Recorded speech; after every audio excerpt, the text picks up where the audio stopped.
Okay, guys, this is Kevin's next invention. He didn't want to rent a tractor. That's too much trouble. And you gotta scrape some off because the rain just compacted it so tight. So I need something to loosen it up here. So you're gonna pull that and it... Oh my word. Kevin!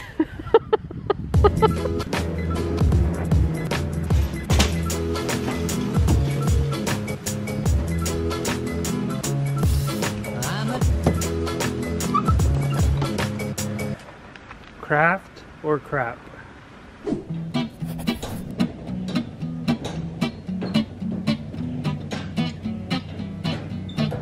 Stop! Stop!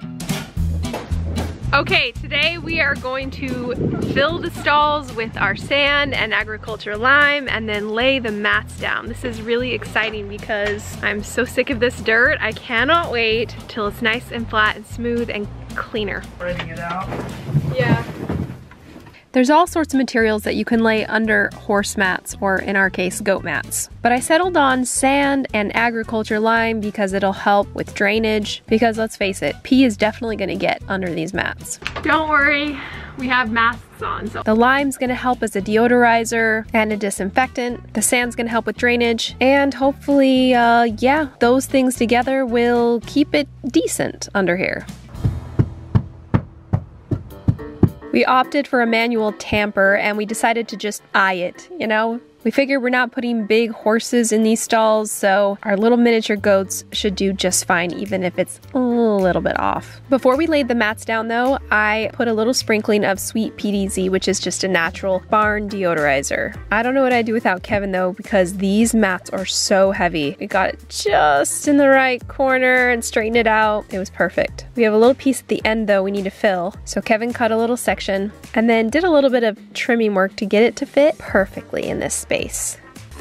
Oh, a lot easier carrying this piece than that big piece. I know. Look at that.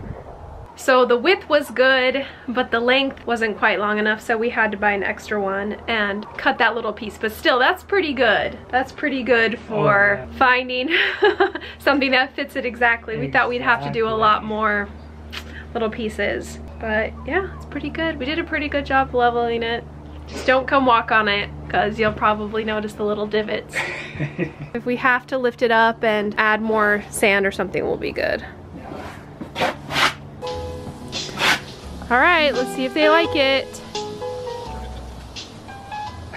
They're scared of it.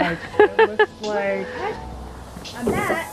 Liddy, go stand on it and see if they will follow you in there. Oh, I know. They think it's ice, like on Hocus Pocus. They think the road is ice. Salem likes it. Salem likes it. Salem. Come on, Hazel. Ooh. It's not ice. Okay, go potty. Yeah, don't go potty in there. No, yeah. Has to stay clean for a little bit. Ooh. That is cool, right? They're like, nah. Isn't this gonna be so much better though than having the dust kick up when we're in here with them? It'll be nice. Are you putting hay down? We're gonna put like pine shavings down. Perfect. Salem likes it. You want one? Okay, you can have one more. That's enough. Tilly loves those Brazil nuts. All right, so now that we've got all of the senior does pregnant and fat and growing, we actually do some changes to their diet. You know how in the beginning we were flushing them and giving them lots of grain and special minerals? Well, we've stopped that now. We've gone back to regular old minerals. We have gone back to just regular old hay, because while we have the urge to want to feed a pregnant goat lots of food, we actually aren't supposed to do that, because then the babies will get too big, especially the bucks. The little bucklings will get disproportionately big, and we don't want that to happen, do we, ladies? So although they beg for food, we're gonna hold back, just give them lots of quality hay, and then when we get really close to kidding, like a week away or a few days away, I will give them a little bit of grain to help build up their energy reserves right before they deliver. And I just gave everybody their Brazil nuts for the week, so they're all begging for more. That's it, we're done. I know, I'm all done. Okay, it's just my finger now. It's so funny how Willow is such a loner goat. Sweetie, come hang out. come over here and hang out with us. She's like, nah, I'm gonna stay over here. Just gonna be by myself. Willow is definitely an introvert goat, just like her mama Penny. I'm kind of an introvert too, so I get it.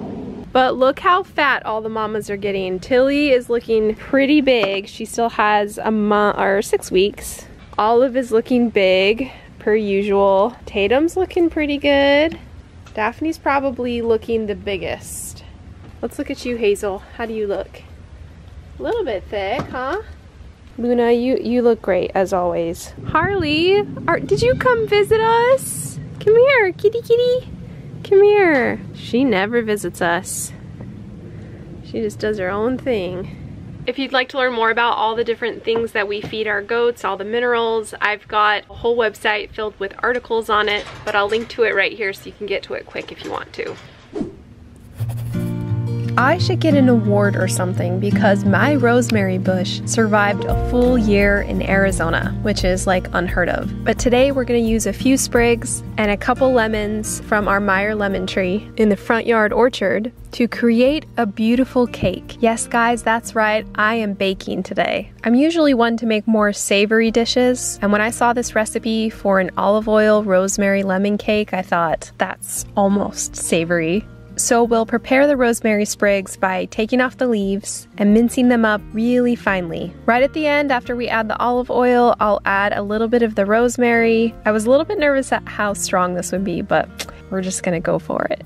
And then I'll pour it into a baking dish, spread it out a little bit, and we'll bake that. Meanwhile, we're gonna get started on the frosting. I gotta definitely use the zest from the lemons, and then of course the lemon juice. This is just a basic buttercream frosting, and at the very end here, I'm gonna add that lemon flavor. Yum. Once the cake is cooled, I'll spread the frosting out, although we realized we're not really frosting people, so I should have done like a third as much as I did. Still, it's very pretty.